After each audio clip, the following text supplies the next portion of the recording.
Oi pessoal, mais vídeo no meu canal e hoje vamos aprender sobre a composição das frases, que é um pouquinho mais a fundo da sintaxe.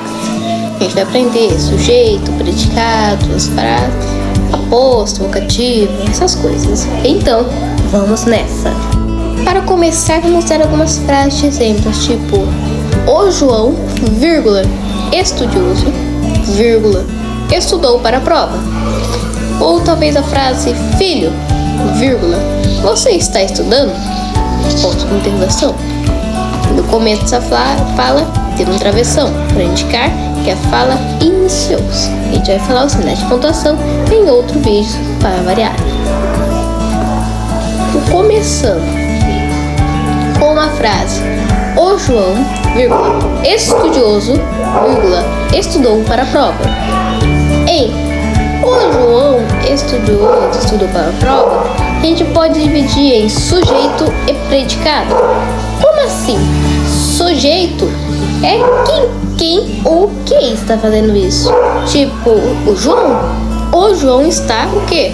Estudou para a prova. Está estudando para a prova. Para descobrir, a gente vai perguntar quem está fazendo o quê? O João está perguntando a prova. Está estudando pela prova. A gente tem que perguntar para o verbo.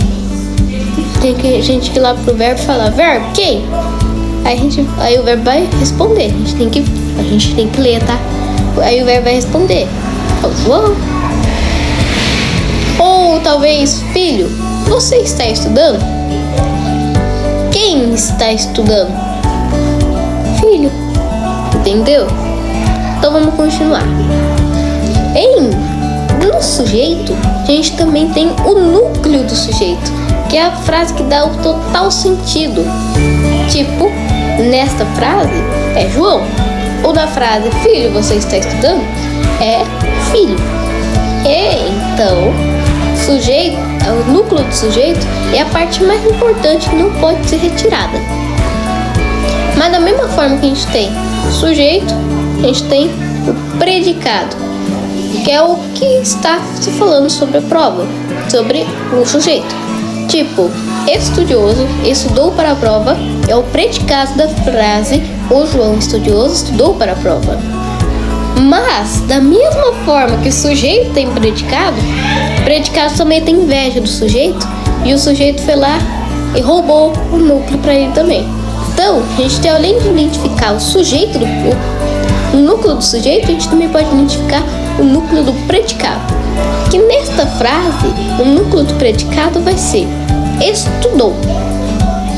Para gente saber, a gente tem que ver o que é a parte mais importante do predicado. Aí a gente pode fazer tipo, colocar o sujeito e ir tirando as palavras. Tipo, o João estudou para a prova.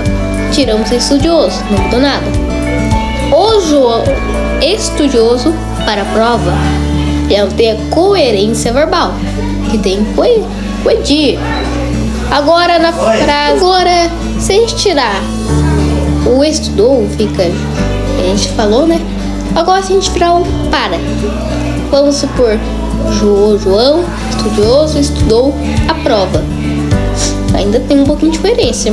Ou João estudioso estudou para a prova. Ainda tem coerência. Agora, o João estudioso estudou para... Ainda tem coerência. Porque o estudou é a parte principal da frase. Se a gente tirar estudou, não tem como a gente falar, nossa, o que será que ele fez? A gente não sabe. Ou em filho, você está estudando? Predicado é, você está estudando? Neste caso, a gente pode ter dois tipos de predicado. Na verdade, três. Mas os dois principais que a gente vai falar é o nominal e o verbal. Nossos dois amiguinhos. O nominal é quando o verbo é de ligação. Quando o verbo é de ligação, você já pode saber que a frase é nominal. Tipo, filho, você está estudando? E a gente tirar filho, você estudando? Ainda tem um pouquinho de coerência. Agora, se você falar filho, você, filho, está estudando? Ainda tem coerência? Igual se você pegar e falar: filho, você está. O que você está? Acabou a coerência da frase. Aqui é estudando. Estudando não é verbo. Entendeu? Tipo, pra gente identificar o verbo, a gente tem que falar assim. Ou a gente tem que conjugar. Tipo, antigamente: filho, você estava estudando. Filho, você estará estudando. Filho, eu estive estudando. Entendeu? Estudando pode ser, de certa forma, o verbo estudar. Porém, nesta frase, o verbo é estar, verbo de estado. Esse verbo pode ser de fenômeno, estado, fenômeno da natureza ou ação. E aqui a gente está falando, não é de frase só não, a gente está falando de oração, que é tudo que tem frase. Tudo que tem verbo, desculpe. Aí, predicado então. Predicado pra gente decorar mesmo é o que fala do sujeito, certo? Mas e as classes gramaticais? O João estudioso estudou para a prova. Vamos começar. O João, pelo sujeito, né? O João. A gente pode definir a letra O como o artigo definido masculino. A gente está definindo diretamente quem. A gente não está falando alguém, ele.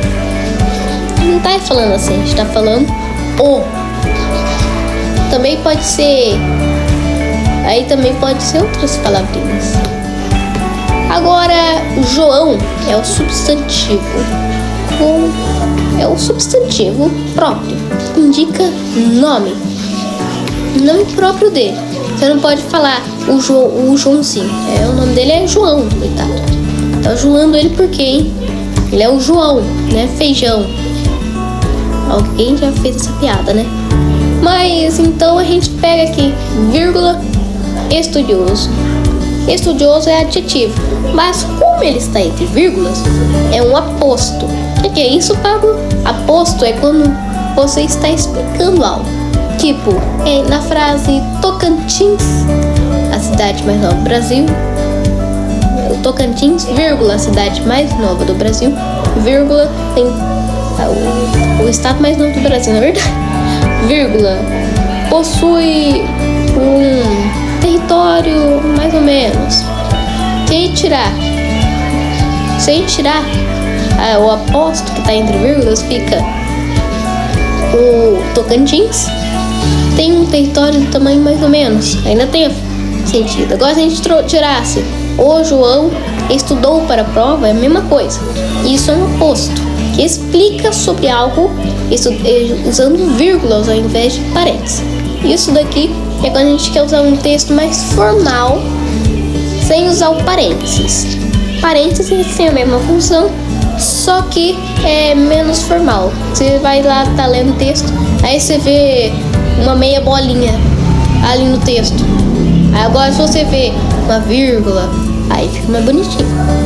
Aí depois a gente tem estudou, que é o verbo estudar, que nem ali, ó, estudando, também pode ser verbo estudar, só que ali o verbo é estar. Por causa que, dependendo do contexto, o verbo não pode ser verbo. Entendeu como que é complicado? Agora, para é uma preposição. A é o artigo definido, mas o artigo feminino, o artigo definido feminino. E o substantivo, o último substantivo é o substantivo comum, prova. Aí a gente vai para outra frase. Filho, você está estudando? Começando pela travessão, aí tem filho, vírgula, você está estudando? Este filho é um substantivo, pode ter também pronome. Então, muitas coisas, né? Mas, principalmente, aqui é substantivo. E aqui a gente tem um vocativo. O que é isso, Pablo? De novo. Mas de novo tá perguntando pra mim, né? Então, vocativo é aquela palavra que tá entre vírgulas que fala sobre alguém. Tipo, mãe, eu tô estudando. Ou filho, ou ele estava ele está estudando, meu amigo. É um outro vocativo. E a gente vai indo assim. É fácil de entender. Não precisa ficar em dúvida. O sujeito pode ser simples, quando possui apenas um núcleo, tipo o João, que estudou para a prova, né? Que a gente falou. Ou composto, quando possui mais de um núcleo, tipo o João e a Maria estão estudando para a prova. Diferente. Mas ele também pode ser oculto, ou também, em outros nomes, elíptico ou desinencial, que não está escrito, mas pode sim ter identificado. É tipo ilícito. A gente olha ali, tipo, alguém está estudando. A gente não sabe quem, mas a gente quem determinar, na verdade. Vamos supor a frase: o pinguim está conversando com o outro. Aí o pinguim fala: você viu o cara? Aí o outro pinguim, ele fala: vi. Mas quem ele viu? E pra quem que ele falou? Não tá falando tipo: sim, eu vi o cara. Ele tá excluindo, ocultando o pobre sujeito, coitado. Mas ele também pode ser indeterminado, quando não pode identificar, tipo, alguém, ele, ela. Não, ele, ela não. É alguém que está estudando. É assim, né? E o inexistente, quando tem verbos impessoais. Mas o predicado também tem as suas invejas, né? Ele também quer ser assim. Então ele pode ser verbal, nominal ou verbo nominal. Então tudo em um. Verbal é quando o núcleo é um único verbo. A gente vai lá e um único verbo. A gente olha ali, tipo que nem a gente falou, verbo de ligação, né? O filho, você está estudando. Não é nominal, por causa que o núcleo indica nome ou estado / qualidade. Daí também pode ser um predicativo do sujeito. A gente vai ponhando nome, o brasileiro põe nome em tudo, não deixa escapar uma coisinha sequer. Agora verbal, tipo, João está estudando para a prova. João estuda para a prova. João estudará para a prova. É uma frase verbal por causa que ele está estudando. A gente olha assim: João estuda para a prova. João estudou para a prova. Tira o está, tá? E a gente também tem verbo nominal, quando tem dois núcleos, um verbo e um nome, podemos dizer, né? Que é o que indica o nome, é o que indica tipo um pronomezinho diferente, tá? É fácil de entender, mais ou menos. Tem gente que não entende primeiro, mas vai estudando, você consegue. Vê bastante vídeo, você consegue. Aí, verbo nominal, verbal, vai ficar tudo facinho. Então estuda no próximo vídeo, que a gente vai falar sobre a matemática, que vai ser números inteiros. Se prepare, porque é isso daí que vai bugar a mente.